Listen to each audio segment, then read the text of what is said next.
Friends, मैं आपका mentor AK Singh और आज फिर हम अपने BLIS 02/102 को देखेंगे। और आज हमें क्या देखना था, पुस्तकालय के कहीं ना कहीं हमें जो पुस्तकालय आय के जो चीज़ चल रही थी, पुस्तकालय आय के सिद्धांत पढ़ने थे।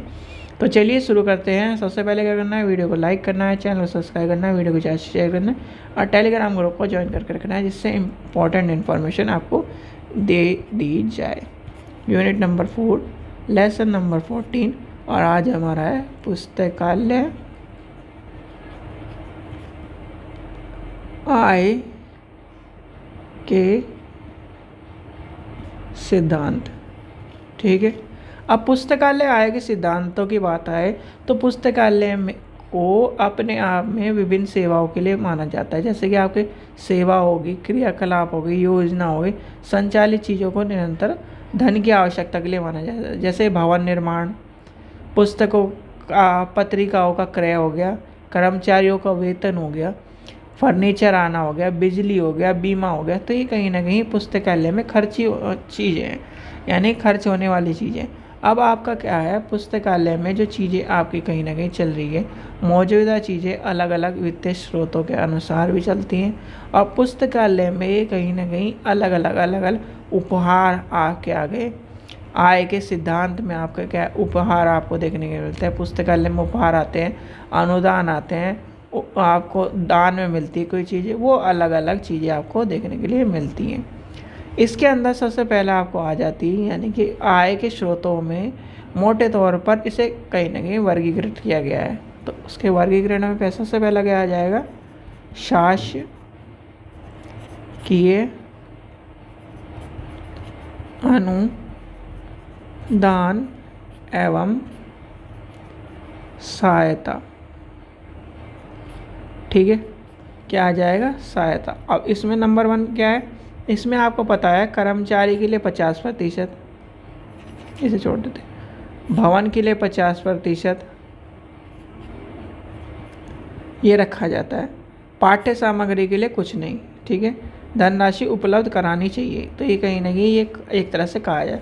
अब धन क्या आप कहोगे कि भाई पाठ्य सामग्री के लिए कुछ नहीं, तो भाई पाठ्य सामग्री के यानी कि जो कहीं ना कहीं अलग अलग लाइब्रेरी का अलग अलग, यानी कि पुस्तकालय में आय का प्रमुख स्रोत जो है कहीं ना कहीं आपको पता है शासन के द्वारा अनुदान करके करा जाता है। क्या करके करा जाता है, अनुदान दिया जाता है। और अनुदान में सबसे पहले आता है कर्मचारी जो काम कर रहा है उसके कर्मचारी। फिर आती है भवनों की बात, क्या आएगी, भवनों की बात आएगी। तो कहीं ना कहीं इन दोनों चीज़ों की बात आती है। पुस्तकालय के पाठ्य सामग्री के लिए कुछ नहीं।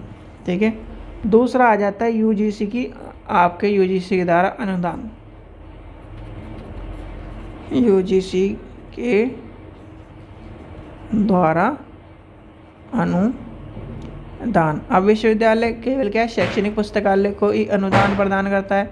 तो आपको ये पता होना चाहिए, शैक्षणिक पुस्तकालय में आपके जो महाविद्यालय और कहीं ना कहीं जो आप पुस्तकालय हैं उनके आय का एक बड़ा हिस्सा संस्थान के अनुदानों के द्वारा प्राप्त हो जाता है। किसके द्वारा, आय के, ये वाला आय का जो होता है, जिसमें आपकी आ जाती है पुस्तकालय की पुस्तकालय को प्रदान करने वाले मौखिक अनुदान, विशिष्ट अनुदान, आपके तदर्थ अनुदान आपके आ जाएंगे और आपका आवर्ती अनुदान आ जाएंगे। तो ये सारे के सारे आपको देखने के लिए मिलते हैं। फिर आ जाते हैं पुस्तकालय के कर और उपकर, यानी कि थर्ड, लाइब्रेरी कर एवं उपकर।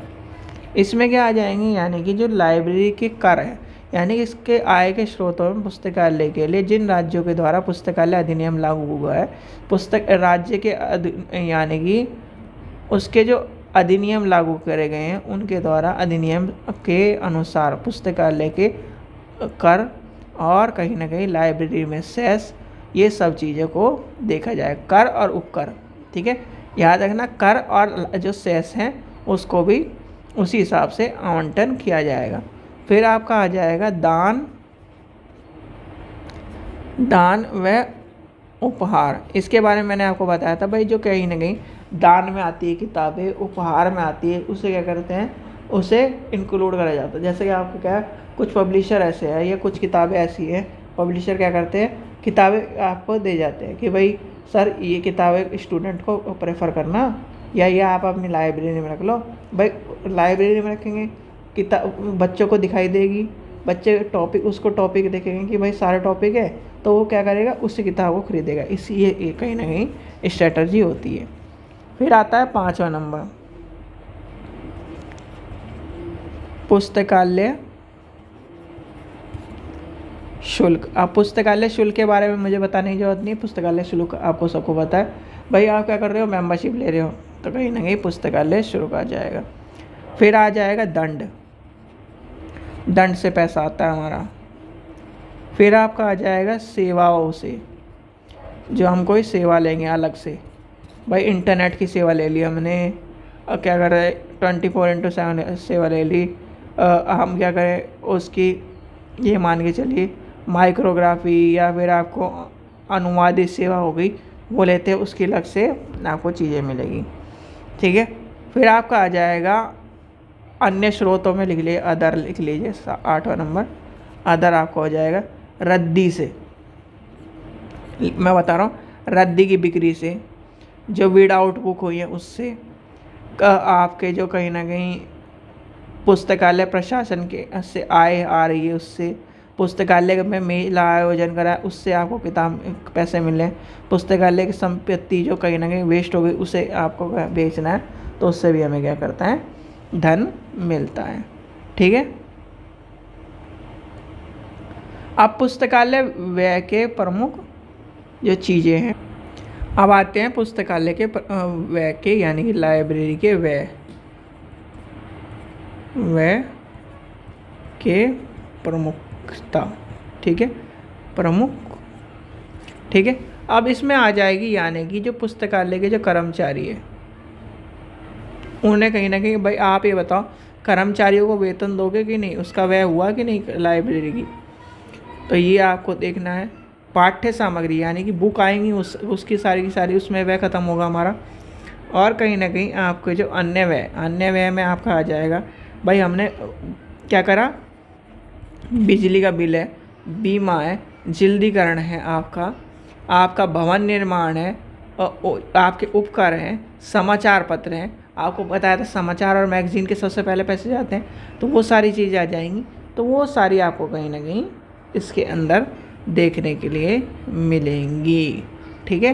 तो ये आपको कहीं ना कहीं चीज़ें आपको समझ में आ रही होंगी थोड़ी थोड़ी। देखो ज़्यादा चीज़ें मत पढ़ो, ज़्यादा चीज़ें क्या है कन्फ्यूज़न दे जाती है। अब आपके क्या है, ये समझ में आ रहा है कि पुस्तकालय में भाई हम क्या कर रहे हैं, व्यय लेके चल रहे हैं।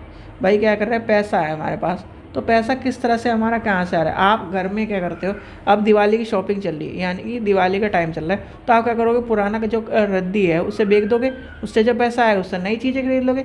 ऐसे ही हमारा लाइब्रेरी है, तो कहीं ना कहीं हम क्या करते हैं, पुरानी चीज़ों को बेच कर नई चीज़ें ले लेते हैं, जो वीड आउट है उनको वीड आउट कर देते हैं। ये सब चीज़ें आपकी आ जाएंगी इसमें। ठीक है। तो इसे कहीं ना कहीं इतना ही रखिए। लास्ट आपका टॉपिक बच रहा है, लास्ट पुस्तकालय, यानी कि पुस्तकालय बजट के बारे में बचेगा। फिर आपका पुस्तकालय यानी पुस्तकालय वित्तीय आकलन समझ लीजिए, क्योंकि फिर पुस्तकालय बजट अलग से शुरू कर दूँगा मैं। यानी कि अब आता है पुस्तकालय यानी कि लाइब्रेरी वित्तीय आकलन विधि। अब विधि में क्या आ जाता है, इसकी विधि अलग अलग होती है। जैसे कि 3 विधि आपको 4 विधि समझ लेनी है, 3 विधि तो आपकी तो पुरानी हो जाएगी। पहली समझिए प्रति व्यक्ति विधि।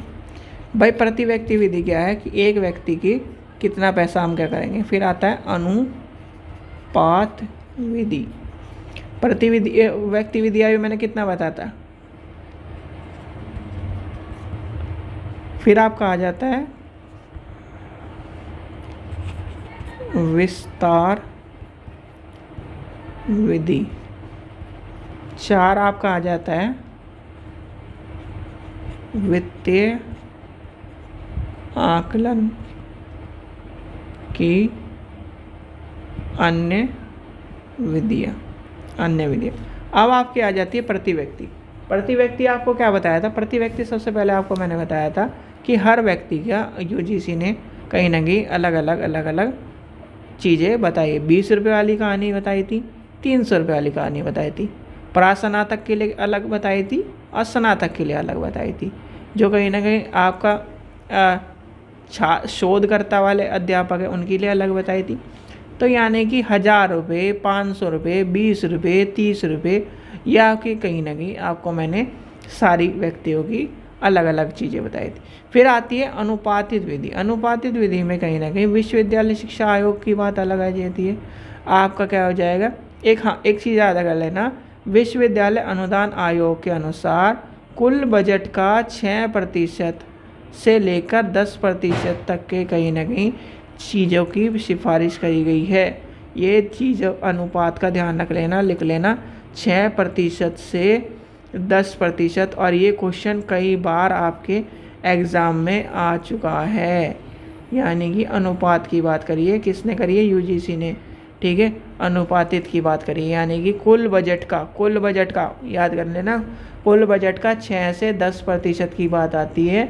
और ये क्वेश्चन कहीं ना कहीं अभी तक जितने भी लाइब्रेरी के एग्ज़ाम हुए हैं सब में आपको देखने के लिए मिला है, तो इसलिए इस चीज़ का ध्यान रखना।